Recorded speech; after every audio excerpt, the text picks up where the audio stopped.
বিত্ত রতি জন সংসদি মই চা অনন্য যোগেন ভক্তির অভিব্যচারিণী। কলিপাবন অবতার প্রেম পুরুষোত্তম স্বয়ং ভগবান পরতত্ত্ব সীমা শ্রী শ্রী শ্রীকৃষ্ণ চৈতন্য মহাপ্রভু পতিত উদ্ধারণ দয়াল নিতাই চাঁদের মহানুকম্পায় রাধা মাধবের অহিতুকি করুণায়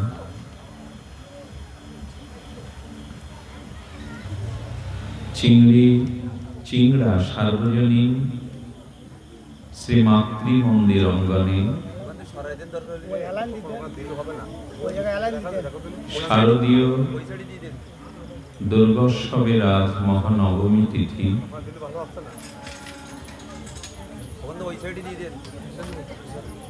এই মহাতিথিতে গত তৃতীয় দিবস ব্যাপী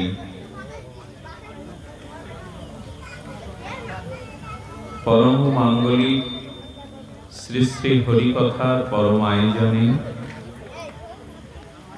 এই মহামহেন্দ্রক্ষণে অস্মাদীয় শ্রী শ্রী গুরুপাদ পদ্মে দণ্ডবৎ প্রণতিপূর্বক নিত্য ধামগত নিত্য লোক হতে তার একান্ত কৃপা করুণা প্রার্থনা যাচনা করে সমাগত মহাপ্রভুর প্রিয় অনুরাগী ভক্তগণ, বিশুদ্ধ ভজনানন্দী নির্মল চৈত্র শুদ্ধ মহত মণ্ডলী, কল্যাণীয় মাতৃমণ্ডলী, সকল ভক্তচরণ বন্দনা পূর্বক হরিকথার শুভারম্ভ আপনাদের একান্ত কৃপা করুণা প্রার্থনা করছি।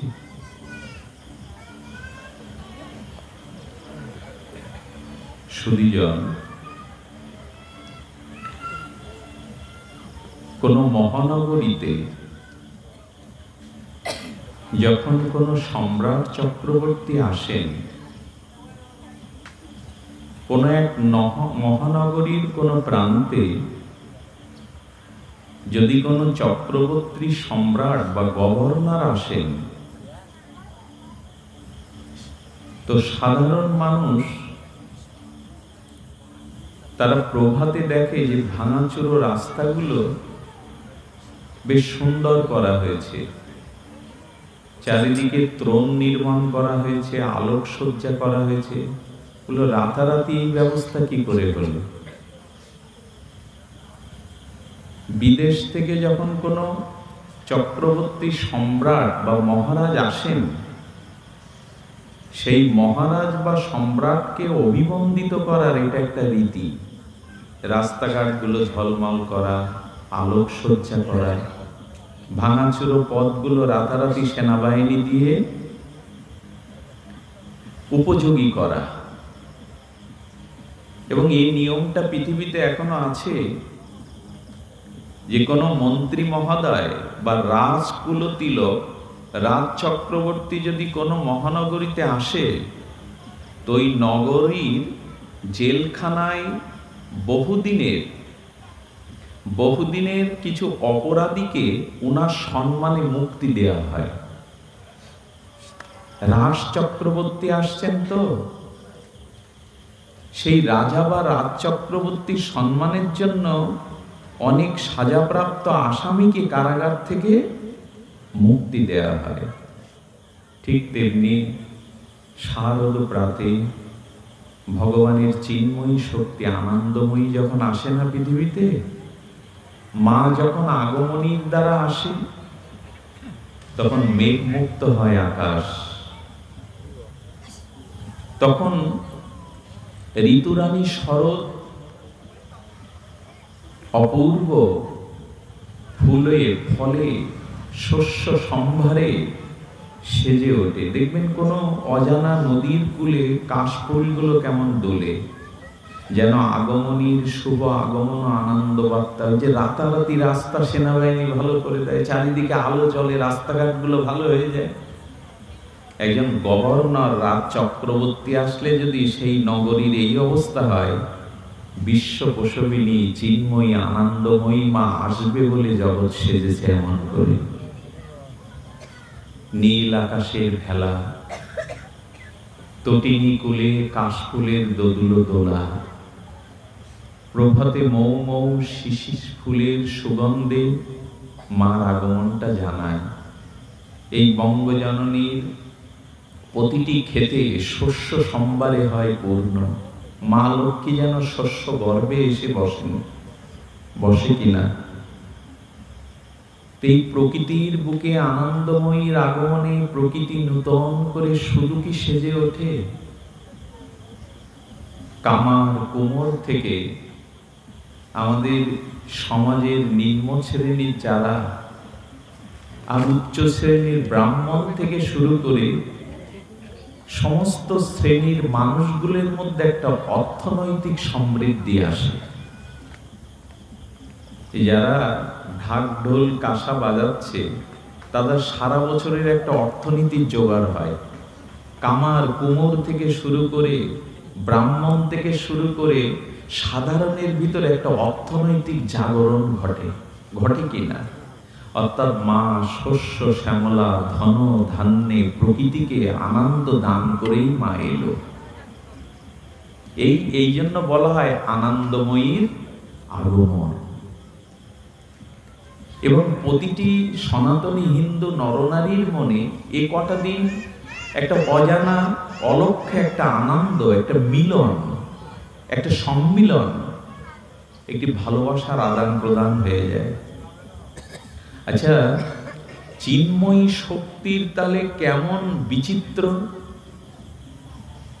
আমরা মাকে আহ্বান করে আনতে পারবো না। কৃপাময়ী আনন্দময়ী মা করুণা করে জগতে আসছেন, তাতে যদি পুরো জগৎটায় আনন্দে উচ্ছ্বাসে ভরে ওঠে, তাহলে ভগবান চিন্ময় আনন্দের ক্ষমতা কেমন। আমরা তো হাজার চেষ্টা করেও পরিবারের কাউকে আনন্দ দিতে পারি না। আমরা হাজার চেষ্টা করেও কারো মুখে হাসি ফোটাতে পারছি না। আর চিৎ শক্তির আগমনে পুরো জগৎটা শস্য সম্বারে ফুলে ফলে আনন্দে, প্রতিটি নর নারীর হৃদয়ে একটা আনন্দ। সে বৃদ্ধ থেকে বালক, প্রাচীন থেকে অর্বাচীন, সকলের ভিতরে একটা আনন্দ বয়ে যায় কিনা। তাহলে ভগবৎ শক্তির আনন্দের কেমন বিচিত্র ক্ষমতা। আপনি পারবেন এতগুলো জনজীবনে আনন্দ আনতে? কোন রাজা মহারাজার ক্ষমতা আছে এই আনন্দটা? আজকের কয়েকটা দিন যেমন প্রত্যেকটি নরনারীর হৃদয়ে, সে শিশু থেকে বৃদ্ধ, ভিখারি থেকে রাজা, সকলের চিত্তে প্রকৃতিতে যে আনন্দের উৎস ঝর্ণা ধারা, এটা বোধ করি কারো পক্ষে সম্ভব না। এত আনন্দের তরঙ্গ ঝর্ণা বইয়ে দেওয়া এটা আনন্দময়ী কৃপা। এটা একটা দুঃসংবাদ আছে এই সাথে। আনন্দময়ীর আগমনী হয়, আগমনী যার হয় তাকে আবার বিসর্জন দিতে হয়। নিয়ম হলো যার জন্ম আছে তার মৃত্যু আছে, যার আগমন আছে তার আবার প্রস্থানও আছে কিনা। তো এই যে পঞ্চম দিনে বা 5টা দিন বাঙালির দুর্গোৎসবে এই যে প্রকৃতি থেকে হৃদয়ে যে আনন্দের তরঙ্গ, এই তরঙ্গটা বিসর্জনের সাথে সাথে আবার থেমে যাবে কিনা? যাবে তো। কিন্তু এমন কোনো আনন্দ নেই যার আগমনীয় নেই, বিসর্জনও নেই।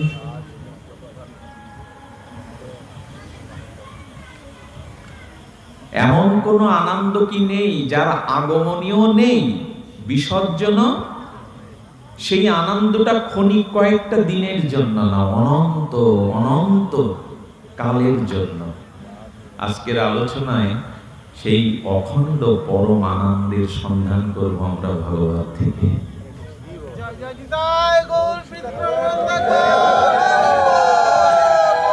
কারণ মাকে আমরা বিসর্জন দেব। আগমনী যখন সুরে সুরে আলোর ঝর্ণা ধারায়, সুরের ঝর্ণা ধারায় প্রকৃতিকে আমরা বরেণ্য করে বরণ করে মাকে যখন আহ্বান করে ডেকে আনলাম, মাকে আবার বিসর্জনের মাধ্যমে বিষাদ সুরে বিদায় দেব। আমি যে কথা বলতে এখানে বসেছি তার আগমনীও নাই, বিসর্জনও নাই। আচ্ছা, নিতাই গৌরকে মাথায় করে, রাধা কৃষ্ণকে মাথায় করে কেউ চুবিয়ে বলতে পারবে না আসছে বছর আবার হবে? নিতাই গৌরকে এরকম নদীর মাঝখানে নিয়ে গিয়ে বিজয়া দশমীর মতো বুড়িয়ে দেওয়া যাবে তো? কেন জানেন? আমাদের প্রাণের ঠাকুর, প্রেমের ঠাকুরের আগমনীয় নাই, বিসর্জনও নাই, তার জন্মও নাই। তিনি অনাদি, অনন্ত। এখন এই 5 দিনের আনন্দ নয়, অখণ্ড পরমানন্দ চাই। অল্পতে তো সুখ নাই, ভোমাতে সুখ। অল্প কিছুতে কিন্তু সুখ হয় না, অল্পতে সুখ পাওয়াও যায় না। যায় কি? ঋষির অনুভব হলো নালপে সুখমস্তি, অল্পতে সুখ নাই। অল্পটা বেশিক্ষণ সুখ দিতে পারে না, আনন্দ দিতে পারে না। এই জন্য মানুষের চাওয়াটা হলো বৃহৎ। খণ্ড আনন্দের থেকে ঋষিরা বলেছেন অখণ্ড আনন্দ চাও, যা খণ্ডিত হবে না। যে আনন্দের শুরু আছে আবার শেষ আছে, এই আনন্দ চেয়েও না। যে আনন্দের শুরুও নাই, অন্তও নাই, সেই অখণ্ড পরমানন্দই তোমার চাওয়া। এই জন্য নিতাই গৌর, রাধা মাধব যুগলকে আমরা অমনি করে পুষ্করণীতে, গঙ্গাতে গিয়ে বলতে পারবো না আসছে বছর আবার এসো। এটা একটা মন্ত্র বলা হয়, দেখবেন। কি মন্ত্র বলা হয়? ওম গচ্ছ গচ্ছ পরমং স্থানং যত্র দেব মহেশ্বরম সংবৎসর ব্যতীতেতু পুনরায় গমনায় চ। এগুলো বিসর্জনের মন্ত্র। কি বললাম? জগৎ জননী মাকে, দশভুজাকে ওম গচ্ছ গচ্ছ পরমং স্থানং, কৈলাস থেকে, পরম স্থান থেকে তুমি এসেছিলে। হে মেনকা নন্দিনী, হে জগৎ জননী, ওম গচ্ছ গচ্ছ পরম স্থানং, তুমি সেই স্থানেই আবার গমন করছো। আবার বলা হচ্ছে পুনরায় গমন হয়েছে, মা আবার এসো। যত্র দেব মহেশ্বর, যেখানে মহেশ্বর সেখানেই তুমি গমন করছো, কিন্তু সংবৎসর ব্যতীতে তো পুনরাগমনায় আছো, আবার এসো। আমরা রাধা মাধবকে কথা বলতে পারবে তো আগামী বছর এসো, আর তোমার এই বছর সন্তান নেব না। নিতাই গৌরকে বলতে পারবো তো? নিতাই গৌর আপাতত যাও, তুমি তোমার স্বস্থানে ফিরে যাও, আবার আগামী বছর এসো। ওইটা বলে না কেন জানেন? এই রাধা মাধবের প্রেম সেবা, নিতাই গৌরের প্রেম ভক্তি ধর্ম, এটা খণ্ডিত না, এটা অখণ্ড। এই আনন্দটা ভাসানো যায় না, এই আনন্দটা ডুবানো যায় না। এই আনন্দের শুরুও নেই, শেষও নেই। সেই অখণ্ড পরমানন্দই হলো ভগবান ভক্তি। সেই অখণ্ড আনন্দটা হলো ভগবান ভক্তি। আমরা সেই প্রসঙ্গেই দুটো কথা বলবো, কারণ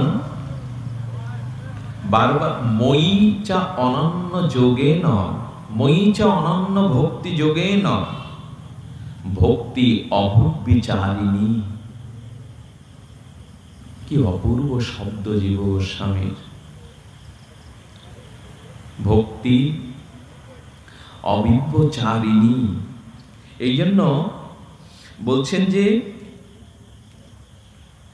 কর্মানুষ্ঠানে সাধনগত চেষ্টাগত ত্রুটি থাকে। আমরা যে কর্মগুলো করি, এই কর্মগুলির দ্বারা আমাদের একটা ত্রুটি এসে যায়। ত্রুটিটা যদি বলতে যায় তাহলে পাঠ করা হবে না।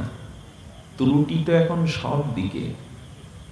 জগৎ জননী মাকে সামনে রেখে আমরা যা শুরু করেছি এ তো ত্রুটিতেই ভরা। মায়ের অভিনন্দন, মায়ের অর্চন কিভাবে করতে হয় এটা ওই বাঙালি সংস্কৃতির থেকে পরপর অপসারিত হয়ে যাচ্ছে। আজ মায়ের আনন্দময়ীর চিন্ময়ীর আরাধনা উপাসনা ভুলে গিয়ে আমরা বাহ্যিক আনন্দ নিয়েই মেতে আছি। যোগমায়া চিৎ শক্তি বিশুদ্ধ সত্য পরিণতি। কে এই দশভুজা? ভগবান শ্রীকৃষ্ণের অষ্টম গর্ভের আবির্ভাবের পূর্বে তিনি তার চিৎ শক্তি যোগমায়াকে গর্ভে প্রেরণ করলেন। যশোদার গর্ভে তিনি প্রেরণ করলেন এবং সেই অষ্টভুজা বৃন্দাবাসিনী দশভুজা আদ্যা শক্তি ভগবান শ্রীকৃষ্ণের চিৎ শক্তি। কংস যখন এই বালিকাকে যোগমায়াকে চিৎ শক্তিকে তিনি বধ করতে উদ্যত হলেন, তখন দশভুজা অষ্টাদিভুজা অপরা প্রকৃতি এই দেবী শক্তি যোগমায়া চিৎ শক্তি তার উজ্জ্বল চিন্ময় জ্যোতির আলোকে আর সৃষ্টি স্থিতি প্রলয়ের সেই মহা তেজ ও মহাবল কংসকে জানিয়ে দিল এর কাছে আমি শিশু। এবং যখন তিনি আকাশ মার্গে উড়ে গেলেন তখন ভগবান শ্রীকৃষ্ণ বললেন তুমি বৃন্দাবাসিনী হয়ে দশভুজা অষ্টভুজা হয়ে এই জগতে পূজা পাবে। যেহেতু তুমি আমার লীলা সহায়ক হয়ে যোগমায়া হয়ে এসেছো, আমার চিৎ শক্তি, তাই জগৎ তোমাকে পূজা করবে, জগৎ তোমাকে বন্দনা করবে। ভগবান শ্রীকৃষ্ণ আশীর্বাদ করলেন। অর্থাৎ এই যে মা, এই মহামায়াকে শ্রীকৃষ্ণ বললেন তুমি এই জগৎরূপ অসাতশতল কারাগারের তুমি কর্ত্রী। এই দুর্গা শক্তি সা দুর্গা, ইনি হলেন এই বিশ্ব ব্রহ্মাণ্ডের সৃষ্টি স্থিতি প্রলয়ের অধিকারিণী এবং এই জগৎ নামের অসাতশতলয় কারাগারের উনি হলেন অধ্যক্ষা। একটা জেলখানার যেমন জেলার সর্বময় কর্তা, এই বিশ্ব এমনকি স্বর্গ নরক এই ভুবনের মা হলো কর্ত্রী, চিৎ শক্তি। তো ভগবান শ্রীকৃষ্ণ বলেছিলেন যারা বিশুদ্ধ ভক্তি যোগে, যারা নববিধা ভক্তির সাধনা মার্গে বিশুদ্ধ ভক্তিযোগ অবলম্বন করে নিষ্কাম নিষ্কিঞ্চন হয়ে ভগবানের ভক্তির পথে ভগবান মুখী হবে, দুর্গা তাদের কখনোই কারাগারে তুমি বন্দী করবে না, তাদের আমার সেবাতে যুক্ত করে দেবে, বৃন্দাবনের গোপীদের গোপী প্রেমের সাথে যুক্ত করে দেবে। আমার ভক্তের কাছে ভক্তির কাছে তুমি যোগমায়া হয়ে রইবে, আমার সাথে যোগ করে দেবে। আর যারা আমাতে বিমুখ হবে, ভজন বিমুখ হবে, কৃষ্ণ বিমুখ হবে, তুমি তাদের জন্ম মৃত্যু জরা ব্যাধি এই কারাগার রূপ জগৎ সংসারে বারবার জন্ম মৃত্যু চক্রে আবদ্ধ করবে। তাহলে মাতৃশক্তির আমরা দুটি রূপ পেলাম। সমুদ্র কি করে জানেন? আকর্ষণ বিকর্ষণে দুটি সমুদ্রের ধর্ম। সমুদ্র মাঝে মাঝে আপনি যদি একটু কিছু দেন টেনে নেবে আকর্ষণে ভেতরে, আবার ওই যে 10টা পয়সা আপনি সমুদ্রের জলে ফেললেন, ও বিকর্ষণ যখন হবে তখন আবার ওটা ঢেউ দিয়ে আপনার কাছে। পরমেশ্বর গোবিন্দ বললেন যারা কৃষ্ণ বিমুখ, ভগবান বিমুখ, ভক্তি বিমুখ, তুমি তাদের এই সংসার রূপ জন্মমৃত্যু কারাগারে পুনঃ পুনঃ নিমজ্জিত করবে। যারা আমাতে মুখী হবে, ভজন উন্মুখ হবে, কৃষ্ণ ভজন করবে, তাদের তুমি যোগমায়া চিৎশক্তি হয়ে ব্রজ। আচ্ছা, গোপীগণ রাসের 1 বছর পূর্বে কার আরাধনা করলেন? কাত্যায়নী। হে যোগমায়া, হে চিৎশক্তি, মুরলীধারী প্রেম শ্যাম সুন্দর জগৎপতি কৃষ্ণের সাথে মিলিয়ে দাও।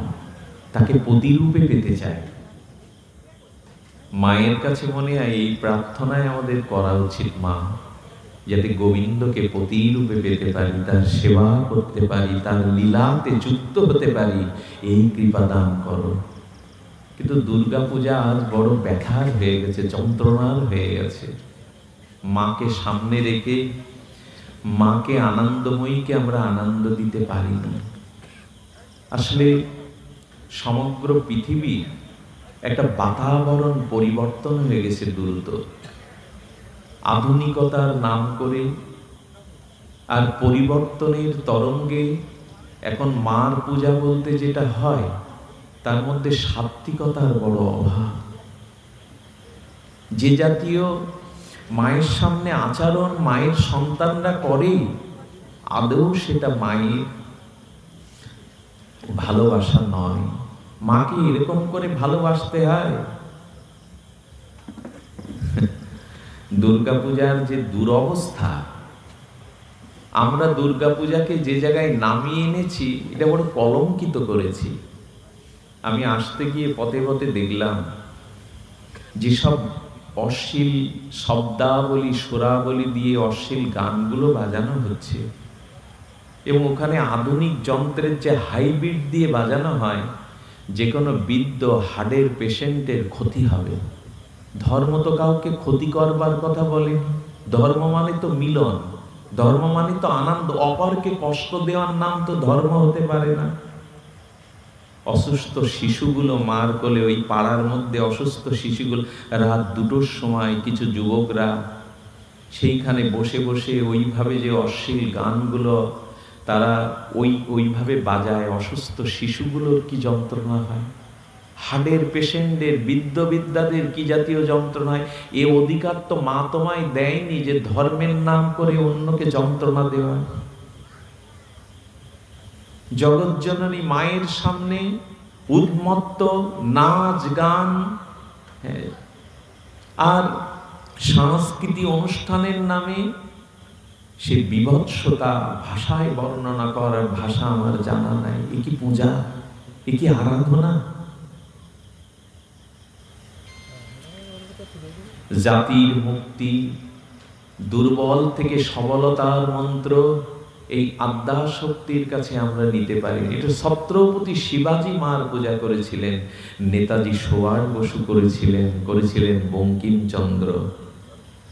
ভারতবর্ষ পরাধীনতার শৃঙ্খল মুক্ত করবার জন্য শক্তির উপাসনা করে বঙ্কিমচন্দ্র 3 দিন উপবাস থেকে মায়ের ধ্যান করে ভারত মাতার স্বাধীনতার জয়মন্ত্র, বিজয় মন্ত্র পেয়েছিলেন, বন্দে মাতরম এই শব্দ। এটা মায়ের চরণে 3 দিন তপস্যার পরে ঋষি বঙ্কিম এই বন্দে মাতরম, ভারত মাতাকে মুক্ত করার মহাধ্বনি মার কাছ থেকে ধ্যানে পেয়েছিলেন। এই বন্দে মাতরম ধ্বনিতেই ভারতের স্বাধীনতা এসেছিল, পরাধীনতার শৃঙ্খল মুক্ত হয়েছিল। আজকে এই তপস্যা আছে কি জাতীয়। আচ্ছা, এইখানে আমার যারা কতিপয় মায়েরা বসে আছে, এখানে যদি খুব তীব্র বিকিরণ যুক্ত লাইট আমি মার মুখে মেরে রাখি, এখানে যে মায়েরা আছে না, যদি তীব্র বিকিরণ যুক্ত কোনো লাইট এভাবে কারণ চোখে মারি, এটা অশোভন নয় কি? এটা অশোভন নয় কি কোনো মায়ের চোখে লাইট মারা? যার আলোতে জগৎ আলোকিত, যার আলোতে জগৎ আলোকিত, যিনি সৃষ্টি স্থিতি প্রলয়ের অধিকারিণী, যিনি আনন্দময়ী করুণাময়ী, সেই মার চোখে আমরা কি করি? 1000 পাওয়ারের মাপকারী বাল ঝিকঝাক করে মার চোখে ফেলছি। এটা কি উচিত? আচ্ছা, কোন মায়ের চোখে এইভাবে কোন বিকিরণযুক্ত আলো লাইট মারাটা কি উচিত? যার আলোতে জগৎ আলোকিত। নজরুল ইসলাম গিয়েছেন, নজরুল 12 বছর যোগ সাধনা করেছিলেন এক যোগীর নিকটে, এই জন্য 500 শ্যামা সঙ্গীত নজরুল লিখে গেছে। তার একটা শ্যামা সঙ্গীত আমার খুব প্রিয়, কালো মেয়ের পায়ের তলায় দেখে যারে আলোর নাচন। কালো মেয়ের পায়ের তলায় দেখে রাজে আলোর নাচন। বিশ্ব প্রসীমিত মা, বিশ্ব আলোকধারার মা, সেই মার মুখে 1000 পাওয়ারের মাপকারী বাল দিয়ে সার্চ লাইট ফেলানো যায়? এখন সম্ভব। পূজার নাম করে আমরা মাকে একরকম কষ্টই দেই। তো এসব কথা বলবার জন্য তো আমাকে কমিটি ডাকেনি। আর এইসব কথা বললে মনের প্রাণের কোনো আনন্দ আসবে না, প্রাপ্তি আসবে না। কিন্তু এই চিংড়া সার্বজনীন পূজা মণ্ডপে ব্যতিক্রম। আমি 4টে দিন পাঠ করছি বিভিন্ন জায়গায়, কিন্তু এরা এই কটা দিন যে ভাগবত পাঠের, তবে কি জানেন, সোনার দোকানে হীরার দোকানে মানুষ বেশি যায় না। আলু পটল কিনতে যত লোক যায়, তেল ঝাল নুন কিনতে যত লোক যায়, সোনার রূপার দোকানে বেশি ভিড় হয় না।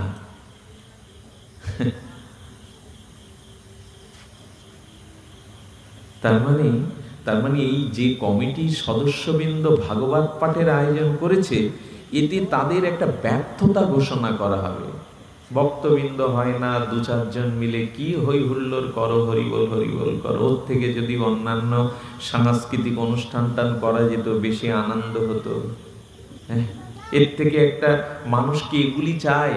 সারা বছর রোগ শোক জ্বালা যন্ত্রণায় 5টা দিন একটু হই হুল্লোড় করবো, নতুন পোশাক পরবো, একটু সঙ্গীত আনন্দ ধারায় ভাসবো, খাওয়া দাওয়ায় কোথায় তোমরা শুষ্ক কথা বলবার জন্য কয়েকজন বৈষ্ণবকে ডেকে এই 2-3 ঘন্টা আমাদের একেবারে আনন্দই মাটি করে দিলে। এ কথা কিন্তু 80% লোক বলবে। এবং এদের কিছুটা দায়ও নিতে হবে। এটা করতে গেলে কেন, দুর্গা পূজাকে এরকম রূপ দিতে গেলে কেন, এটা তো কোথাও হয় না। কিন্তু জানেন মা যে আসলে কি আনন্দ চান? মাকে কি বলা হয়েছে? ত্রিনয়নী দুর্গা। মার 2 ভুরুর মাঝখানে একটা নয়ন আঁকিয়ে দিয়েছে ঋষিরা, এই জন্য ত্রম্বকে গৌরী। 3টে আঁকি যার, তাকে বলে ত্রম্বকে।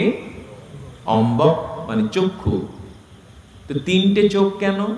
মা বললেন ভগবান ভজন না করলে, জপ ধ্যান এগুলি না করলে এই দৃষ্টি খোলে না। তোমার যে বাইরের 2টো চোখ আছে, ওই চোখে তুমি জগৎ দেখতে পারো, স্ত্রী পুত্র দেখতে পারো, এই জগৎ সৌন্দর্য দেখতে পারো, কিন্তু অন্তরে আত্মারূপে যে দিব্য ভগবৎ শক্তি আছে, ভগবানকে চিৎ শক্তিকে আত্মদর্শন হতে গেলে জ্ঞান দৃষ্টি সাধনার দৃষ্টি খোলা যায়। ওই চোখ খোলে তো আমাদের ওই চক্ষুটা উন্মিলন হয়তো। এটা সাধনা ছাড়া হয় না। এই জন্য মাও পরমা বৈষ্ণবী, মা ভগবানের তপস্যা করেছেন, সাধনা করেছেন। মা বৈষ্ণবী শক্তি, অর্থাৎ মাও অখণ্ড পরতত্ত্ব ভগবান শ্রীকৃষ্ণের ধ্যানে রত যোগিনী কোটি। উনি যোগিনী হয়েছেন, উনি ভগবানের সারূপ্য প্রাপ্ত হয়েছেন। উনি তো চিৎ শক্তি, অংশীর সেবা তো অংশ করবে। এই জন্য যোগমায়া শক্তি, তিনি ভগবানের আরাধনা না করলে উনি বলছেন এই দিব্য দৃষ্টি খুলবে না। আর এই দিব্য দৃষ্টি প্রকাশ না হওয়া পর্যন্ত প্রকৃত অর্থে আপনার অন্তাত্ত্বিক অখণ্ড শান্তি মঙ্গল আপনি কোনোদিনই পাবেন না। এসব কথাও ঠিক আমার মন ধরছে না, কারণ এই অসঙ্গতিগুলো বলতে বলতে ক্লান্ত হয়ে গেছি। মার আরাধনা কেমন জানেন? সেই যে পুরনো দিনে আমের পল্লব, দেবদারুর পাতা দিয়ে সেই ছোট প্রদীপ জেলে যে সাত্ত্বিক পূজাগুলো ছিল, সেখানে ধূপ ধুনা আর বিল্লপত্র পুষ্পের সুগন্ধে সেই মাতৃমন্দির আরাধনায় ভরা থাকতো। আমাদের এই দক্ষিণ কলকাতার এক মাতৃভক্ত ছিলেন, তার কথাটি বলে একটু প্রবেশ করছি মূল বক্তব্যে, বেশি সময় নেওয়ার অধিকার নেই, একটু সামান্যই আস্বাদন করবো ভাগবত, তার আগে একটু ভূমিকাটা আমরা একটু সৃষ্টি করে নিই। তো আমাদের এই যে দক্ষিণ পশ্চিম বাংলার দক্ষিণ দিকের এক মাতৃভক্ত ছিলেন, অতি দরিদ্র, কিন্তু তার মাতৃভক্তি ছিল অটুট। তিনি মাকে আরাধনা করবে বলে ঘট পেতে পূজা করতেন, কিন্তু পূজার দেখভাল করার জন্য তার একমাত্র মেয়ে বিয়ে দিয়েছিল। মেয়েটা সুন্দরী তো, গুণবতী, রূপবতীও, তাই খুব বড় ধনী দুলাল তাকে দেখে পছন্দ করে বিয়ে করে নিয়ে গেছিল। কিন্তু ওই যে খুব উঁচু আর নিচুতে যেমন মেলে না, মেয়েটাকে কোনোদিন আনতে দেয়নি ওরা, কাঙাল ভিখারি বলে অপমান করে। এই জন্য উনি আর মেয়ের মুখ দেখতে যান না। কিন্তু ঘটে এই তালপাতার কুটিরে জগৎজননীকে একটু আরাধনা করব, আমার মেয়েটা না আসলে আমি তো পারবো না মার আরাধনা করতে। সমস্ত লজ্জাকে বিসর্জন দিয়ে কাঙালের মতো গিয়ে বেয়াইকে বলছে, বেয়ানকে বলছে, জামাইকে বলছে, মাকে 4টে দিনের জন্য নিতে এসেছি। ধনের গর্ব তো কম না, ধনের গর্ব যার আছে, ধন আছে, অথচ যার অভিমান আছে না, সে অভিমান কাউকে মানতে দেয় না, অপমান করে বের করে দিল। চোখের জল মুছতে মুছতে মেঠো প্রান্তর দিয়ে এই বঙ্গবসুন্ধরার কোনো গ্রামের মেঠো পথ দিয়ে ব্যথা বুকে নিয়ে আসছে, মেয়েটাকে দিল না। পিছন থেকে একটা মধুর কণ্ঠে ডাকছে, বাবা দাঁড়াও, বাবা দাঁড়াও। মা তুই ছুটে চলে এলি? বাবা তোমার চোখের জল দেখে, ব্যথা দেখে আমার শ্বশুর মশাই, শাশুড়ি মাতা অনুমতি দিয়েছে আমি যেন তোমার সাথে যাই। তাই নাকি মা? চল মা চল, আমি যে আশা বুকে নিয়ে এসেছিলাম চল। হ্যাঁ, সমস্ত পূজার উপচার, ফুল তোলা, মালা গাঁথা, যা কিছু দরিদ্রের, সেই ঘট পেতে বাবা চণ্ডী নিয়ে বসেছেন। চোখের জলে মার প্রাণ প্রতিষ্ঠা হলো ঘটে। সামর্থ্য তো নাই, মুক্তির সামর্থ্য নাই, ঘট পেতে পূজা করতে করতে একটু নৈবেদ্য দিয়েছে। যেই নৈবেদ্যটা দিয়েছে, কন্যা এসে, মেয়েটা এসে না নৈবেদ্যটা মুখে পড়তে শুরু করেছে। এ কি করলি রে মা, তুই তো অবুঝ, মাকে একটু নিবেদন করতে বসেছি, সেই নিবেদনের প্রসাদটা তুই পেয়ে নিলি, উচ্ছিষ্ট করে দিলে, আমার তো সামর্থ্য নাই। তাই নাকি বাবা? আমি মনে করেছিলাম এটা আমারই প্রাপ্য। আবার চাল কলা দিয়ে একটু নিবেদন করলো, আবার এসে উচ্ছিষ্ট করলো। আসলে আসলে রহস্যটা বুঝতে পারছে না, কে তার ভক্তির নৈবেদ্য গ্রহণের জন্য বারবার গ্রহণ করছে বুঝতে পারছে না। দূর হয়ে যা, কষ্ট করে ভিক্ষা করে জগৎ জননীর পূজা করতে বসেছি ঘটে, বারবার প্রসাদ উচ্ছিষ্ট করে দিচ্ছিস, মাকে নিবেদন করতে দিচ্ছিস না, যা দূর হ, চলে যা, চলে যা। বাবা বাবা এমনি করে বিদায় দিয়ে দিচ্ছ? ঠিক আছে আমি চললাম, ঠিক আছে আমি চললাম। মেয়েটা মুখ ফিরিয়ে নিয়ে চলে এলো। দর্পণ ঘট বিসর্জন দিয়ে ভাবছে, তাড়িয়ে দিলাম। মেয়েটা আসলো, একটু সুখের মুখ, একটু সেবা, আনন্দ, স্নেহ দিন, তাড়িয়ে দিলাম। কিছুটা প্রসাদ আঁচলে বেঁধে ছুটে চলে গেছে সেই ধনীর বাড়িতে। ওকে একবার ডাকুন, ওকে দূর দূর করে তাড়িয়ে দিলাম, ওকে ডাকুন, আমি একটু প্রসাদ এনেছি। মেয়েটা প্রণাম করে বলছে, কেন বারবার অপমান হতে এসো? এখানে এসেছো কেন তুমি? এখানে না তোমার আসতে নেই? মা তুই চলে এলি, তোকে দূর দূর করে তাড়িয়ে দিলাম। কে চলে এলো? কে? আমি তো যাইনি, এরা তো আমাকে পাঠায়নি তোমার ওখানে। চমকিত হয়ে গেল, তুই যাসনি মা? আসলে জগৎজননী মা ভক্তের ভক্তি ভাবনায়, ভক্তের ভক্তির কাছে ওই পরাশক্তি জগৎ জননী নিজের কন্যার রূপ ধরে এসেছিল তার পূজা দিতে। আছাড় খেয়ে পড়লেন, মা তুই মেয়ে রূপে কন্যা রূপে এসে আমাকে সেবা করলি, তোর পূজা তুই গ্রহণ করলি, আমি চিনতে পারিনি, বুঝতে পারিনি আসলে পূজা হলো এই। আমি যা করছি উনি গ্রহণ করছেন তো, সেই নিবেদন আবেদনটুকু, সেই ভক্তিটুকু দিয়ে কিছু করছি তো। মার কাছে সাধক রামপ্রসাদ চাইছে। আচ্ছা রামপ্রসাদ, আমার চেতনা চৈতন্য রামপ্রসাদের ভালোবাসাটা কেমন জানেন? মাকে ভক্তিতে গ্রাস করে নিয়েছিল। রামপ্রসাদ ভক্তিতে জগৎ জননীকে গ্রাস করেছিল, মানে যেমন গিলে খায় সর্পটা, যেমন কোন ব্যাংটাকে ধীরে ধীরে গিলে খায়, রামপ্রসাদ পরাভক্তিতে মাকে আনন্দ চিন্ময়ীকে গিলে ফেলেছিল। কাকে বলে মাতৃপূজা? রামপ্রসাদের দিকে তাকান, নিজের বেড়াটা ভেঙে গেছে। রামপ্রসাদ বেড়া দেবে, জোন ধরবার মতো, তার মজুরি দেওয়ার মতো পয়সা নেই। জগৎ জননী মেয়ের রূপ ধরে এসে বলছে, বাবা সুতোটা আমি ফিরিয়ে দিচ্ছি। ভক্তি কোথায় নামিয়ে আনে, ভক্তির কি ক্ষমতা! হ্যাঁ মা, তুই এসে আবার এই কাজ করতে গেলি কেন? বাবা এসেছে একটা কারণে, তোমার কণ্ঠে একটু গান শুনবো বলে। আমার পারিশ্রমিক, আমার মজুরি হলো এই। মা রামপ্রসাদকে দর্শন দিয়ে বলেছিল, কিছু একটা চেয়ে নে রে বাবা, এত দরিদ্র তোর।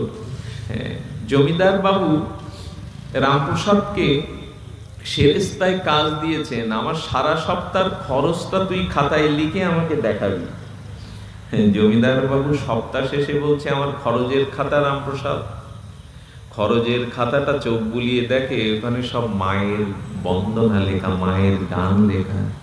করেছিস কি? হিসাব লিখতে গিয়ে তুই মায়ের বন্দনা লিখেছিস?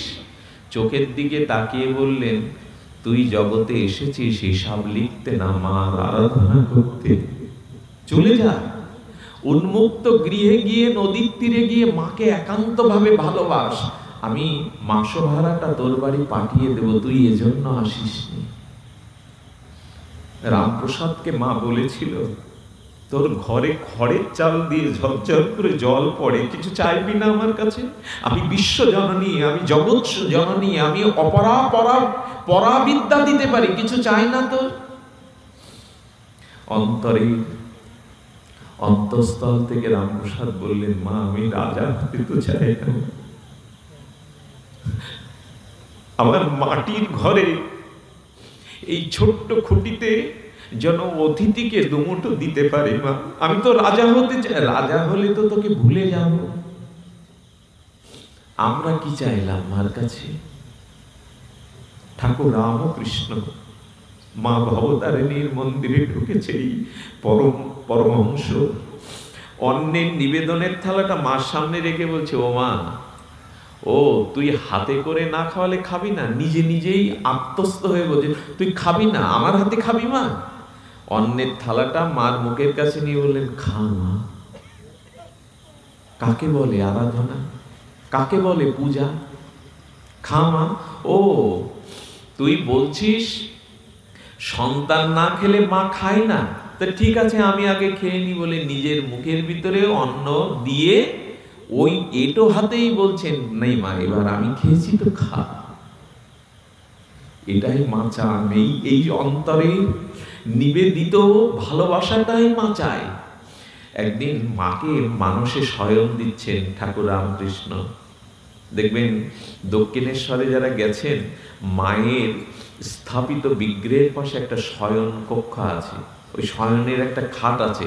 শয়নে দিতে গিয়ে এরা ঠাকুর রামকৃষ্ণ বলছেন, কিরে মা, তুই একাকি আজকে শুতে পারবি না? আমাকে তোর কাছে থাকতে হবে। তো ঠিক আছে মা। ঠাকুরও মার বিছানায় মাথা রেখে ঘুমালো। এই রামপ্রসাদের শেষ কি হয়েছিল জানেন? মার পূজা করলো তো, বিসর্জনের দিন আমরা যেটা করি এটাও আমাকে খুব ব্যথা দেয়। বিসর্জন, আচ্ছা বিদায়টা বেদনার না? যে কোনো বিদায় তো বেদনার। মা এত আনন্দ দিয়ে মাকে যেদিন বিদায় দেই, সেদিন আমাদের কিছু ছেলেরা, যাদেরকে, যে যুবকদের, ছাত্রদেরকে, যুবক যুবতীদেরকে আমরা পারিবারিক শিক্ষা দিতে পারিনি, ধর্ম শিক্ষা, আধ্যাত্ম শিক্ষা দিতে পারিনি, এই জন্য মাকে বিদায়ের দিনে কত জায়গায় নেশাগ্রস্ত হয়ে কত উদ্যম নাচতে থাকে। বিদায় কি এভাবে দিতে হয় কাউকে? আড়ঙের নাম করে, বিসর্জনের ভাসানের নাম করে নেশাগ্রস্ত উন্মত্ত যুবকরা যেভাবে নাচতে থাকে, আনন্দের সে আনন্দ, বাহ্যিক আনন্দে মাকে যেভাবে দিয়ে আসে, এটা নিয়ম না। নিয়ম বিসর্জন কাকে বলে জানেন? দক্ষিণেশ্বরে একবার মার পূজা করেছিলেন মথুর বাবু, মনে আছে নামটা? রানী রাসমণি। উনি খুব বিদগ্ধজন ছিলেন। ঠাকুর এই মেজজনকে, মথুর বাবুকে ছাড়া কিছু করতেন না। মথুর বাবু মায়ের পূজা করেছে, এবার সবাই বলছে কি মাকে গঙ্গায় ভাসান দিতে হবে। ডুবরে কেঁদে উঠল মথুর বাবু, যে মাকে 4টে দিন ভালোবাসা দিয়ে, প্রদীপ দিয়ে, ফুল দিয়ে ভালোবাসলাম, আমি তাকে গঙ্গায় দিতে পারবো না। আমার মা তো মরা না, মা মরে গেলে শ্মশানের ধারে গঙ্গায় নিয়ে যাওয়া হয়। আমার মা তো চিন্ময়ী, আমার মা তো মৃন্ময়ী না, আমি মাকে ভাসাতে পারবো না। কে তাকে বোঝায়? সর্বশেষে রামকৃষ্ণদেব এলেন, বুকে হাত দিয়ে বললেন, মথুর, মাকে কেউ ভাসায়, মাকে কেউ ডুবায়? বলে, ঠাকুর, ওরা যে বলছে মাকে গঙ্গায় দিতে হবে। ওরে পাগল, তোর মা যদি মারা যায়, তখন তো মার লাশটা বলহরি বলে নদীর তীরে নিয়ে যাবি, তেমনি মাকে নদীতে নিয়ে যাবি কেন, গঙ্গায় নিয়ে যাবি কেন? মা এখন ঠাকুর দালান থেকে তো হৃদয়ে এসে বসবে, আর ওই মাকে হৃদয়ে বসিয়ে মায়ের যে মাটির কাঠামোটা, যেমন মরার পরে মায়ের মৃতদেহটা আমরা চিতার জন্য নদীর তীরে নিয়ে যাই, তুই মাকে ঠাকুর দালান থেকে তো হৃদয়ে বসিয়ে মায়ের কাঠামোটাই দিয়ে আয় জলে। এর নাম বিসর্জন। ওইখান থেকে মাকে হৃদয়, ঠাকুর দালান থেকে হৃদয়ে আনা, নয়নের সম্মুখে থেকে নয়নের মধ্যে তাকে আনা, এর নাম বিশেষ রূপে অর্জন। এই না করে আমরা যে বিসর্জন, এই দেখুন রামপ্রসাদ মার মূর্তিটা নিয়ে গঙ্গার এই নাভি সমান জলে চলেছে, পেছন থেকে বলছেন মায়ের নামে ধ্বনি দিয়ে মাকে বিসর্জন দাও। রামপ্রসাদ মার চরণ ধরিয়ে কাঁদছে আর বলছে, মা, তুই যেখানে যাবি আমাকে নিয়ে যাওয়া, কেন রেখে যাবি আমাকে? এই জগৎটা ভালো জায়গা না, এখানে জরা, মৃত্যু, ব্যাধি, অভিশাপ, যন্ত্রণা। তুই তো আনন্দময়ী, তুই চিত আনন্দ লোকে যেখানে যাচ্ছিস, আমাকে নিয়ে যা। এই নিবেদনটা প্রাণ মনে করে দেওয়ার সাথে সাথে সেই মাকে নিয়ে যে ডুব দিল, রামপ্রসাদের দেহটা খুঁজে পাওয়া যায়নি। মা তাকে চিরদিনের মতো কোলে নিয়ে নিলেন। জেলেদের দিয়ে জমিদার রামপ্রসাদের দেহটা খুঁজে পায়নি। এই জন্য বলছিলাম, এই হলো আরাধনা, এই হলো উপাসনা। সেই মায়ের আরাধনা উপাসনাকে আমরা আজ কোথায় নামিয়েছি। তবে আমি আপনাদের একটু বলবো, ভক্তি চাই, সাধন ভক্তি। সাধন ভক্তিটা কেমন জানেন? শ্রীকৃষ্ণ চৈতন্য মহাপ্রভুই তো জগতে ভক্তির স্বরূপ, ভক্তির মহিমা জগতে প্রকাশ করলেন। একটু মহাপ্রভুর কথা বলি। প্রভু দাঁড়িয়ে আছেন, গরুর স্তম্ভের নিকটে দাঁড়িয়ে আছেন, অপলক নত্রে জগন্নাথের আরতি দর্শন করছেন। এই আরতিটাও, আজ নবমীর আরতি একটি বিশেষ আরতি, আরতিটাও আমরা বড় কদর্য করে ফেলেছি। ধুনুচি নাচের নাম করে ছেলে মেয়েদের উদ্দল গানের তালে নাচতে গিয়ে আরতিটা যে কি, আরতি শব্দের অর্থের সরলার্থটা কি হবে? আ মানে বিশেষ, রতি মানে মিলন। বিশেষভাবে জীবাত্মা পরমাত্মার সাথে, মায়ের সন্তানের সাথে ভব্য ভাবনায় বিশেষ মিলনটার নাম হলো আরতি। দেখবেন যখন প্রদীপ দীপশিখা মায়ের দিব্য আরতি করা হয়, তখন ওকে মৃন্ময়ী মনে হয় না, প্রদীপের উজ্জ্বল আলোকৃত মাকে মনে হয় চিন্ময়ী মা। মায়ের দিকে তাকিয়ে নিজের সর্বস্ব মার সাথে বিনিময়, অন্তর বিনিময়, হৃদয়ের প্রেমভাব বিনিময়, এই বিশেষ রতিকে আরতি বলে। সেই আরতিটা এখন ধুনুচি নাচের নাম করে বাইরে নাচের তালে তালে উদ্যম উচ্ছৃঙ্খলতায় আরতিটাও নষ্ট হয়ে গেছে। আরতি কাকে বলে? মহাপ্রভু বলছেন এই দেখো আরতি কাকে বলে। চৈতন্য মহাপ্রভু জগন্নাথের আরতি দেখছেন, চারিদিকে ভক্তবৃন্দ বিবশ হয়ে জগন্নাথের আরতি দর্শন করছেন।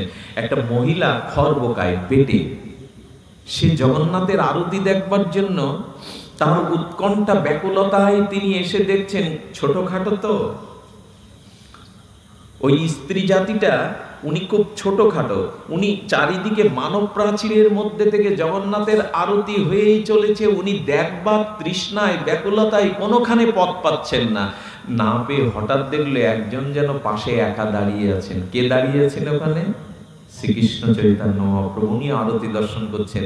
ওই খর্বকায় মহিলাটি দৌড়াতে দৌড়াতে সে কে দাঁড়িয়েছে, আরতি দেখতে হবে তো, জগন্নাথের বদনটা দেখতে হবে তো, এই ব্যাকুলতায় উৎকণ্ঠায় উনি আর হিসাব না করে কারোর দিকে দৃষ্টি, ওনার জাগতিক জ্ঞান তো নেই, উনি কি করেছেন, পাঁচিলের উপরে পা দিয়ে মহাপ্রভুর কাঁধেই পা দিয়ে দিয়েছেন।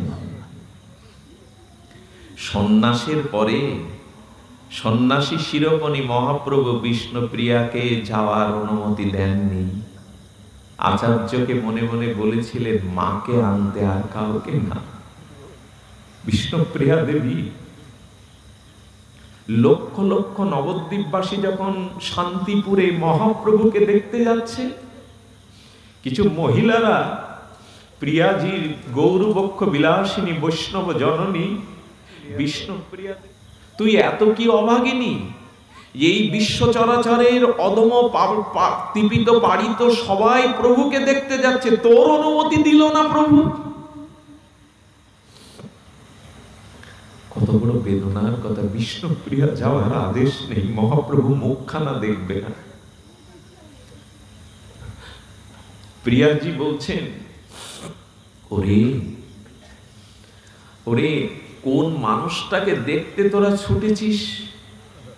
মানুষটা তো আমার সান্ত্বনা। তোরা যারা লক্ষ লক্ষ নরনারী ছুটেছিস কাকে দেখতে? মানুষটা তো আমার, দেবতা তো আমার। আর শোন, যাকে নয়নের মাঝখানে ঠাঁই দিয়েছি তাকে নয়নের সম্মুখে দেখে লাভ কি? যাকে হৃদয়ে বসেছি তাকে বাইরে দেখে লাভ কি? বিষ্ণুপ্রিয়া দেবী মুখখানা মহাপ্রভু দেখেননি। সচিমাগ যাওয়ার আদেশ আচার্যকে দিয়েছিলেন। সেই মহাপ্রভুর কাঁধে মাথা পা দিয়ে আরতি দর্শন করছেন। সঙ্গে সঙ্গে গোবিন্দ দাস সেবক বলছেন, যার অঙ্গে যার চরণ ধুলি শিব ব্রহ্মাদি তপস্যা করে রে, তুই অভাগিনী রমণী হয়ে তার কাঁধে পা দিয়েছিস, তোর তো নরকেও জায়গা হবে না। রগে ক্রোধান্বিত হয়ে সেবক গোবিন্দ দাস ওই মার আঁচল ধরে টেনে ফেলে দিতে যাবে। অনুভব বেদ্য অন্তর্জামায়তি চৈতন্য মহাপ্রভু ভক্তির বিজয় গাথা রচনা করবার জন্য ইশারা করে নিষেধ করলেন, না গোবিন্দ,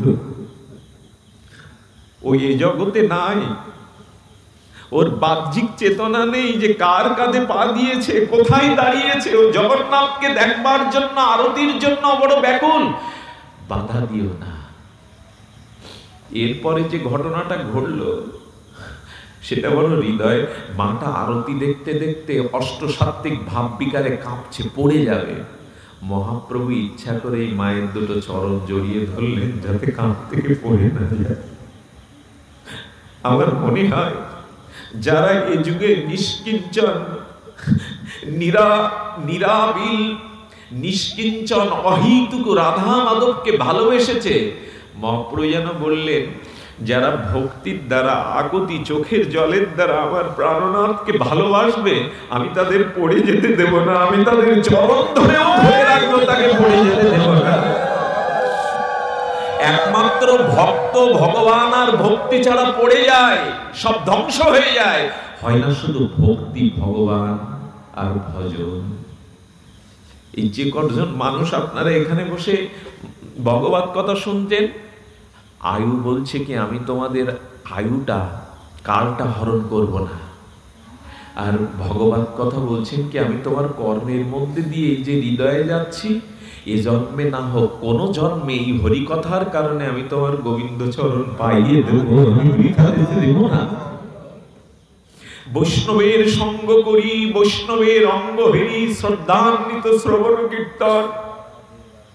ভগবান দাবি করে বলছেন, ও হে জীব, যদি পূর্ব জন্মে তোমাদের কোনো সাধন সুকৃতি থাকে, দান ধ্যান পুণ্য কর্ম তীর্থ পর্যটন আদি শুভ কর্ম থাকে, সেই শুভ প্রভূত কর্মের দ্বারা আমার মনে হয় এই জীবটার হৃদয়টা সাত্ত্বিকে পূর্ব জন্মে সুসংস্কারের কাজ করেছে, একে একটু ভক্তি দেওয়া দরকার। গোবিন্দর দৃষ্টি যায় ওর দিকে, পূর্ব জন্মে সুকৃতি আছে, হৃদয়টা বিশুদ্ধ, একে একটু কৃপা করার দরকার। গোবিন্দ বলছেন কি, আমি ইচ্ছা থাকলে ওকে কৃপা করতে পারছি না, ওকে ভক্তি দিতে পারছি না। কেন প্রভু? বলেন, ভক্তিটা আমার হলে ওটা ভক্ত ছাড়া তো আমি দিতে পারি না। ভগবান বলছেন ভক্তিটা আমার, কিন্তু আমি দিতে পারি না। এজন্য কোটি জন্মের প্রাক্তন শুভ সংস্কার থাকলে গোবিন্দ ওই শুভ বিশুদ্ধ সংস্কারে কোনো জীবকে যদি ভক্তি দেওয়া, প্রেম দেওয়ার জন্য করুণা করে, তখন সেই জীবকে ভগবান কৃপা করে সাধু সঙ্গ হরিকথা শ্রবণের ভাগ্য করে দেয়। সেই এই যে আজকে যারা হরিকথা শুনতে এসছে, এর পেছনের কারণ কি? কাউকে নিমন্ত্রণ করা হয়নি, জানেন? আমার খোকন দা, সুভাষ দা, বাবাদের নিমন্ত্রণ হয়নি। আমি খোকন দাকে নিষেধ করেছিলাম, আসবেন না, রাত বেরাত ফিরে যেতে হবে।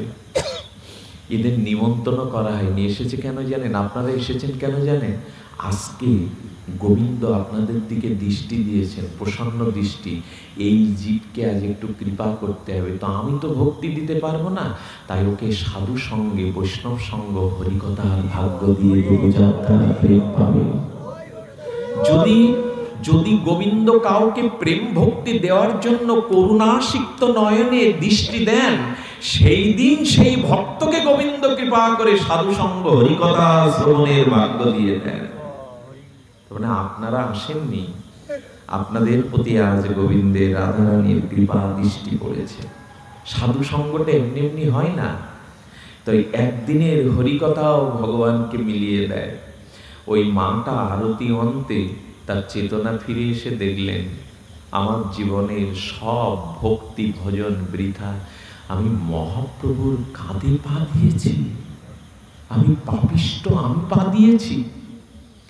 সঙ্গে সঙ্গে আছাড় খেয়ে পড়লেন চরণে।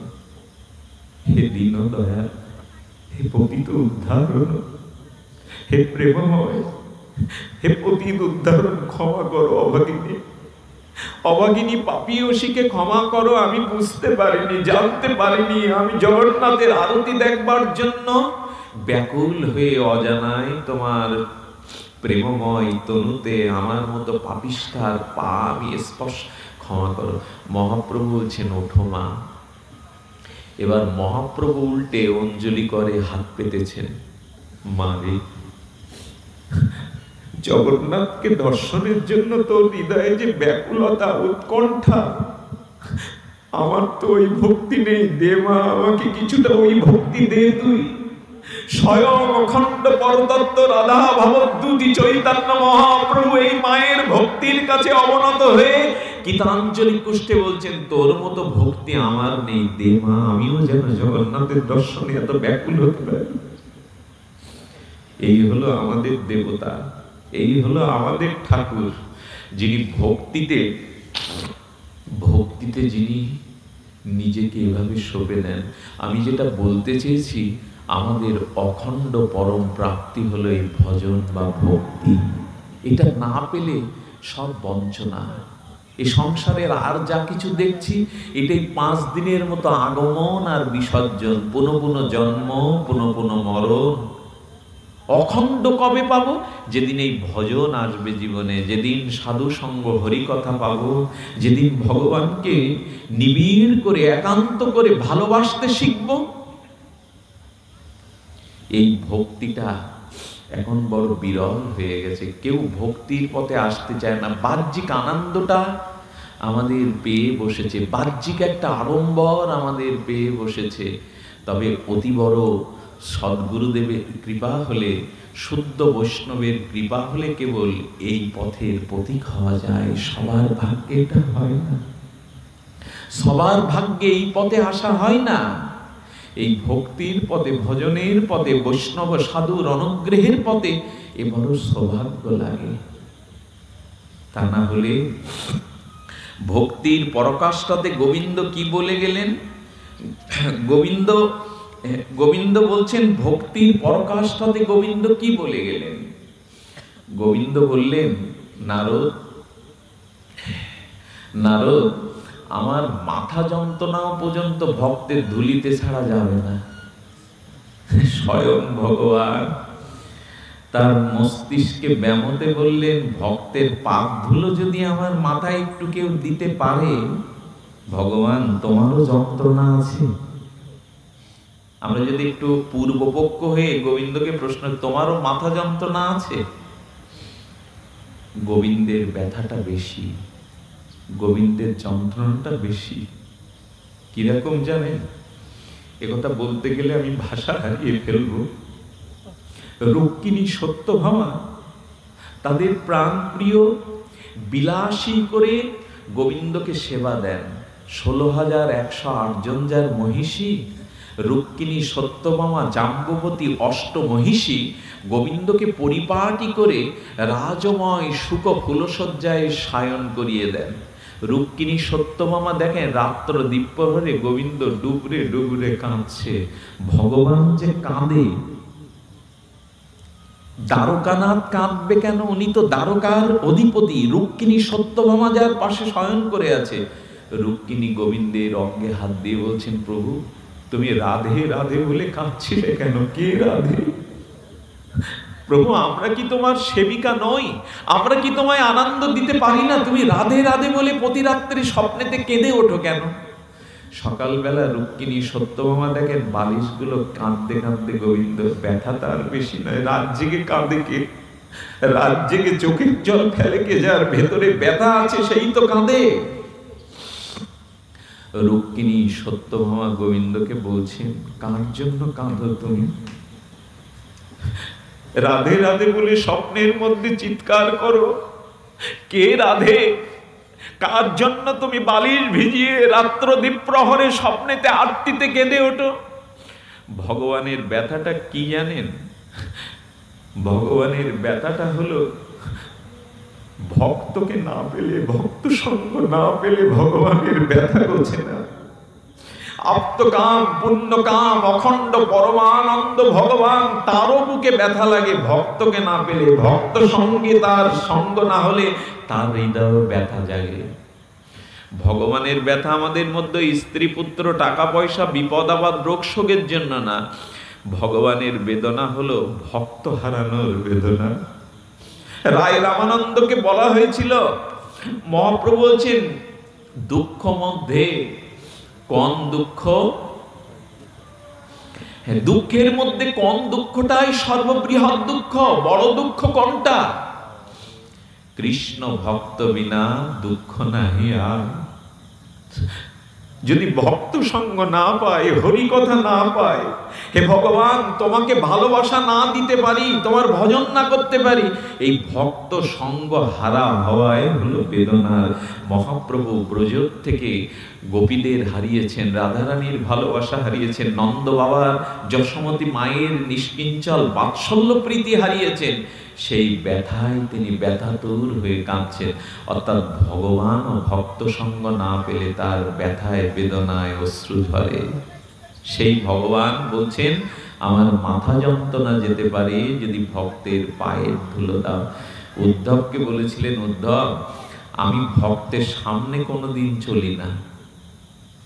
উদ্ধব বলছেন, চলো না তো চলো না, তার কারণ হলো ভক্তকে তুমি বড় মনে করো। উদ্ধবকে বলছেন, এটা একটা কারণ, কিন্তু এইটা সম্পূর্ণ কারণ না। বলছে কেন? বলে আমি ভক্তের পিছনে পিছনে চলি, যে ভক্তের কাছে আমি ভক্তের পাদ ধুলো নেওয়ার জন্য অনুরোধ করলে কোনো ভক্ত আমি কৃষ্ণ আমাকে পাদ ধুলো দেবে না। আপনারা দেবেন তো? যদি কৃষ্ণ আপনাদের কাছে পাদ ধুলো চায় দেবেন কেউ? 7 হাত কেন 70 হাত দূরে আপনি ছিটকে পড়ে যাবেন যে আমার পাদ ধুলো গোবিন্দকে দেব। উদ্ধব তখন চোখ টোক বিস্ময় বড় হয়ে গেছে, গোবিন্দ ভক্তের পাদ ধুলো নেওয়ার জন্য তুমি ভক্তের পিছনে চলো? বলে হ্যাঁ, ভক্তের পাদ ধুলোটা আমি চাইলে দেবে না, তাই আমি বুদ্ধিপূর্বক ভক্তের পেছনে পেছনে চলি। আমার শুদ্ধ ভক্ত সামনে চলে, আমি পিছনে চলি, যাতে পায়ের ধুলোটা উড়ে এসে আমার অঙ্গে পড়ে। উদ্ধব বিস্ফোরিত নেত্রে বলছেন, কেন প্রভু? বললেন, দেখো আমার প্রিয় ভক্ত কেবলা নিষ্কামা, ওই যে সবই পংসং পরধর্ম যত ভক্তির অদক্ষজে অহৈতুক কব্যবহিতা জয়াত্মা সুপ্রসিদ্ধতি। এই আমার ভক্ত আমার ভজনা করে, অথচ আমার কাছে তাদের কিছু চাওয়ার নেই, আমাকে শুধু ভালোবাসা দিয়েই যায়। আমার কাছ থেকে ভক্ত বিন্দুমাত্র নিজের কোনো সুখ শাস্তি সারল্য সালক্য চায় না। বাবা এই কথা বলিস না বাবা। বলছেন আমার কাছে ভক্ত কিছু চায় না। আচ্ছা বলো তো উদ্ধব, একজন শুধু দিয়েই যাবে, ভালোবেসেই যাবে, বিনিময় কিছু চাইবে না, তাহলে তার কাছে ঋণী হতে হয় না? ভক্তির গরিমা দেখুন, ভগবানকে যে ভালোবাসা দেয় বিনিময় নিজের জন্য, নিজের সুখের জন্য, ইহকাল পরকালের কোনো সুখ সুবিধা চাই না, আদায় করে নেয় না। ভগবান বলছেন ওই ভক্তের কাছে আমি ঋণ হয়ে যায়। আর যে যার কাছে ঋণী থাকে, সেই ঋণী ব্যক্তি যদি মহাজনকে সামনে দেখে একটা অপরাধ বোধ কাজ করে না? যে ঋণী, যার কাছে ঋণী, তাকে দেখলে একটা অপরাধ বোধ কাজ করে না বাবা? আমি ওর কাছে ঋণী। তো গোবিন্দ বললেন আমার কোনো ভক্ত, প্রেমিক ভক্ত, শুদ্ধ ভজনানন্দী ভক্ত আমার কাছে তো কিছু চাই না। এই জন্য আমি কিছু দিতে না পেরে আমার ভক্তের কাছে আমি ঋণী হয়ে যাই। ভক্ত হয় মহাজন, আমি হই ঋণী। আমি ঋণী।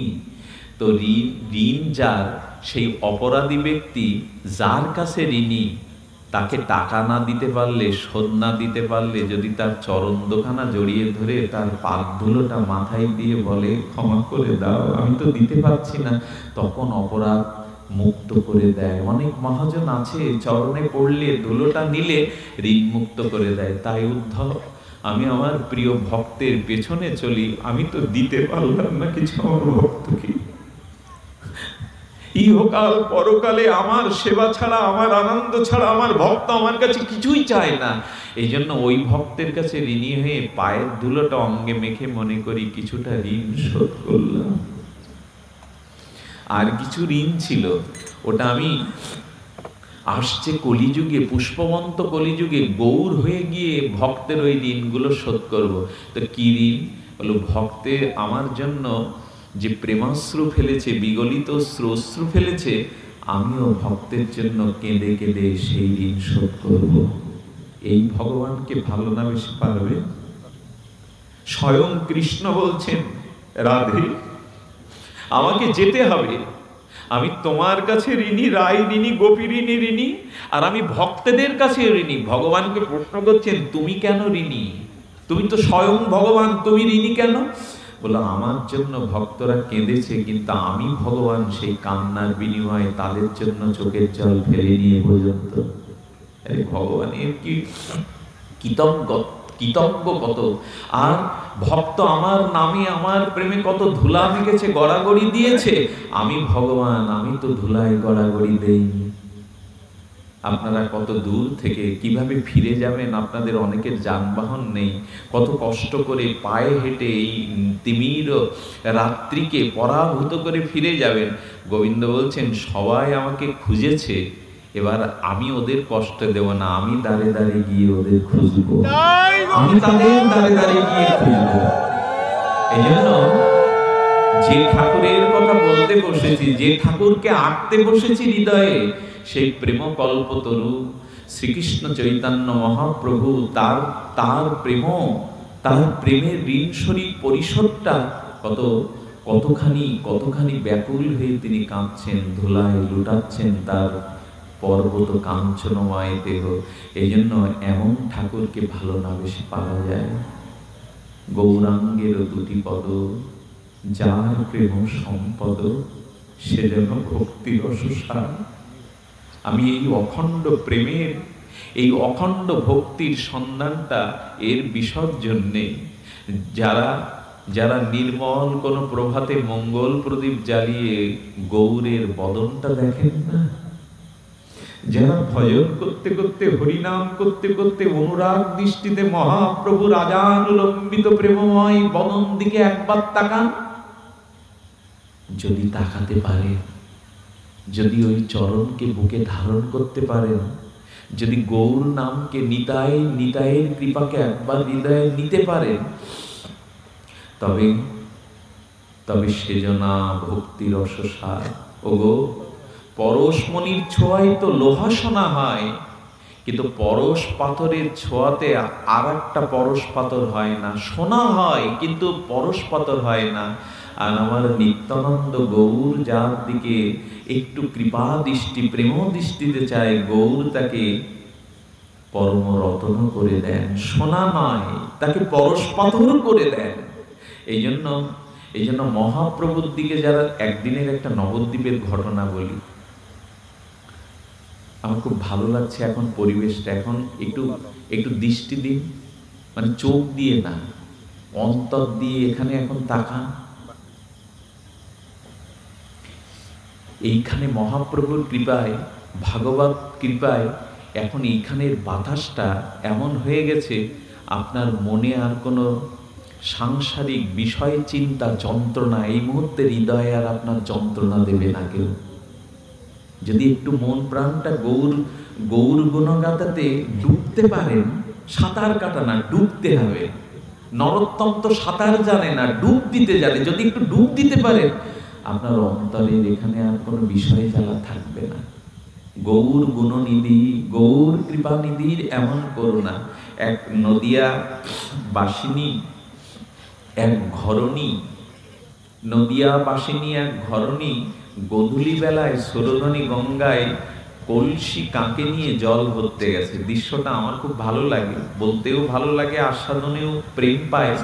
ওই কলসিটা সরোদনী গঙ্গাতে তরঙ্গায়িত করে, মায়েরা জল নিতে গেলে একটা স্বভাব আছে, কলসির তরঙ্গে একটু ঢেউ দিয়ে দেয়। ওই যখনই ঢেউ দিয়ে কলসিটা ভরতে লাগবে, তখন রক্তিম আভাতে, পশ্চিম দিগন্তে রক্তিম আভাতে মহাপ্রভু সংকীর্তনরত হয়ে প্রেমদৃষ্টিতে ওই পথ দিয়ে যাচ্ছিলেন। মহাপ্রভু সংকীর্তন প্রেমানন্দে নবদ্বীপে সরোদনী গঙ্গার তীরে প্রভু চলেছেন। প্রভুর কণ্ঠে মধুর সেই হরিনাম। হঠাৎ করে কলসি ঢেউ দিতে দিতে দিতে, কেন না জানি, গৌর চন্দ্র বদনে ওই মাতাজির দৃষ্টি চলে গেল। যেই না গৌর নয়নে নয়ন দিয়েছে, গৌর বদনে দৃষ্টি দিয়েছে, এ জগতে আর নাই, তার দেহাবেশ চলে গেছে, এ জগতে আর নাই। কারোর দিকে তাকালে এরকম হয়তো বলো, ওই একজনই এসেছিলেন, নিত্যানন্দ গৌরের দিকে যে একবার প্রেম দৃষ্টিতে তাকাতে পেরেছে, এ জগৎ তার কাছে আর নাই, দেহাবেশ তার কাছে আর নাই। সঙ্গে সঙ্গে হাতের কলসিটা ঢেউয়ে কখন ভেসে গেছে, আবেশে ওরকম ঢেউ দিয়ে চলেছে। কলসি কিন্তু হাতে নাই। আমাদের কবে হবে গৌর বদন দেখে, আমাদের কবে সংসার ভুল হয়ে যাবে, দেহযাত্রা ভুল হবে?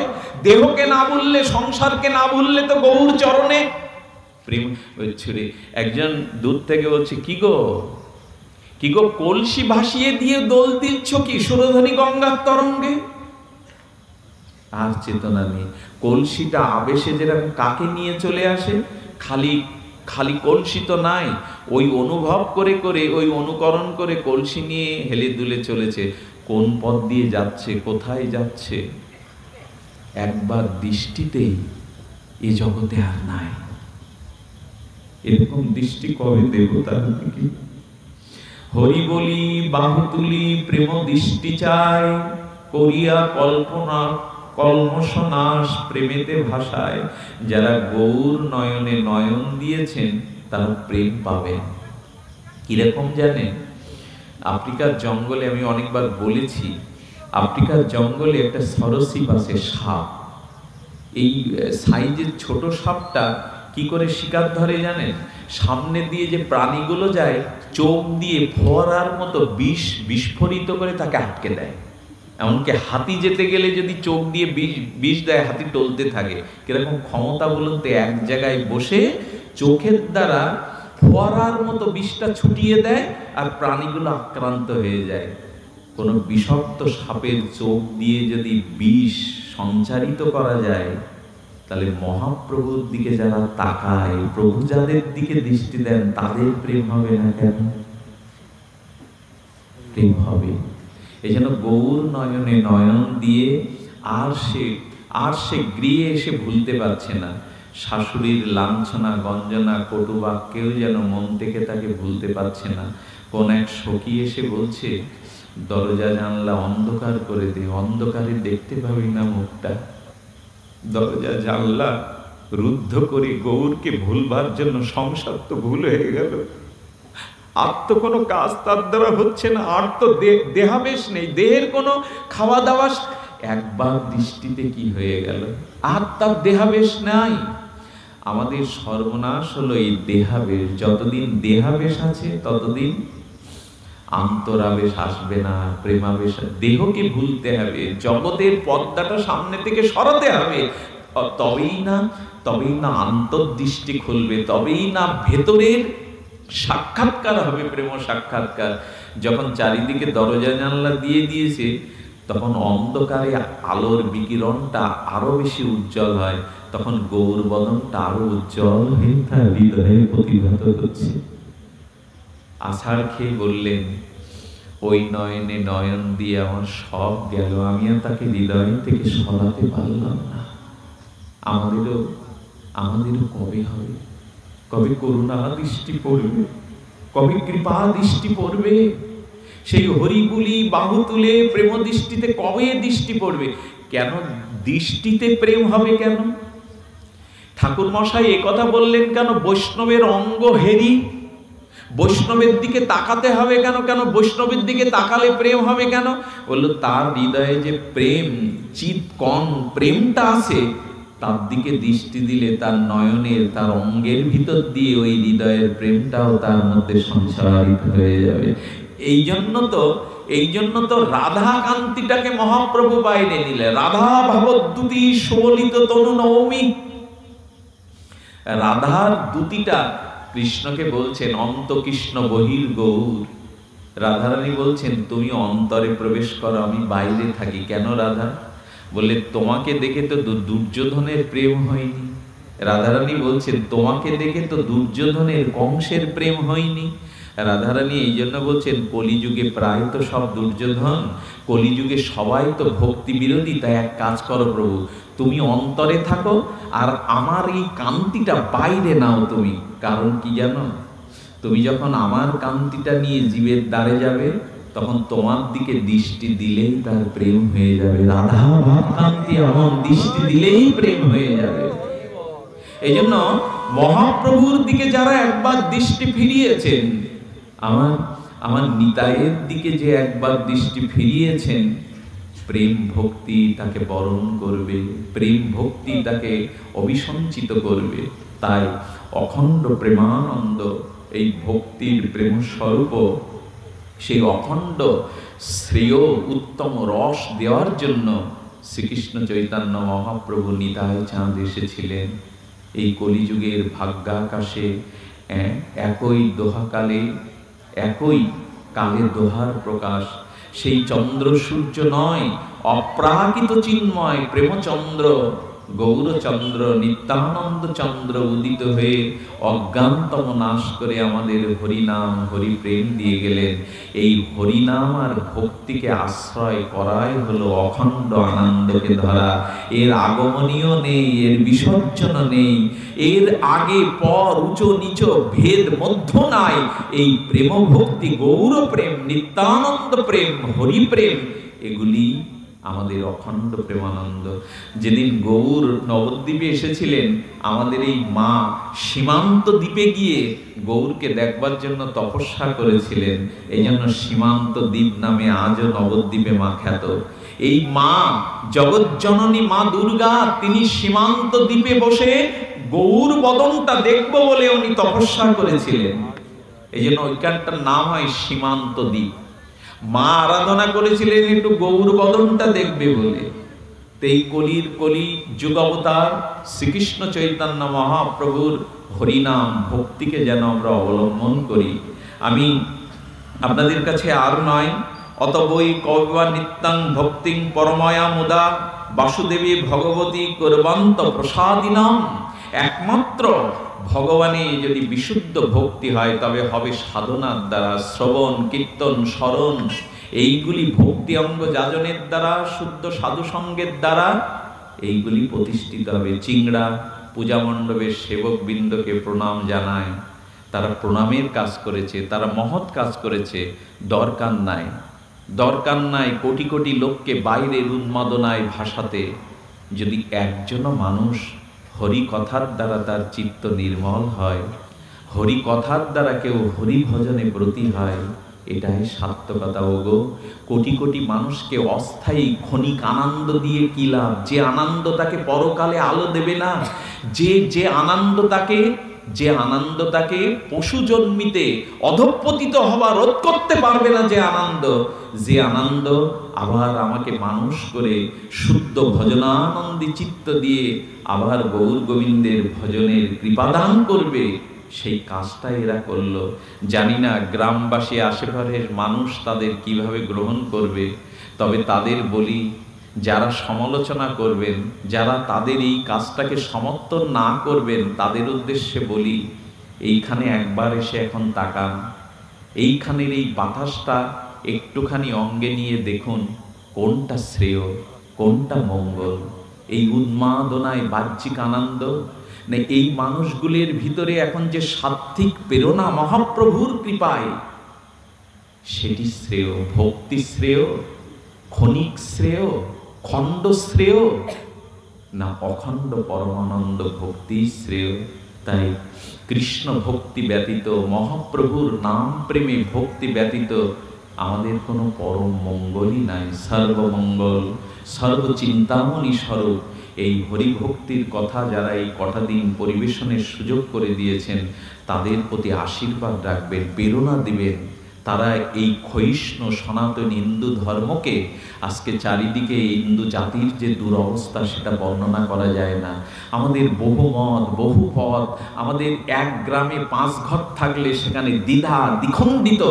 কোনো হিন্দুর বিপদে কোনো হিন্দুর চোখে আর জল আসে না, বুক কাঁপে না।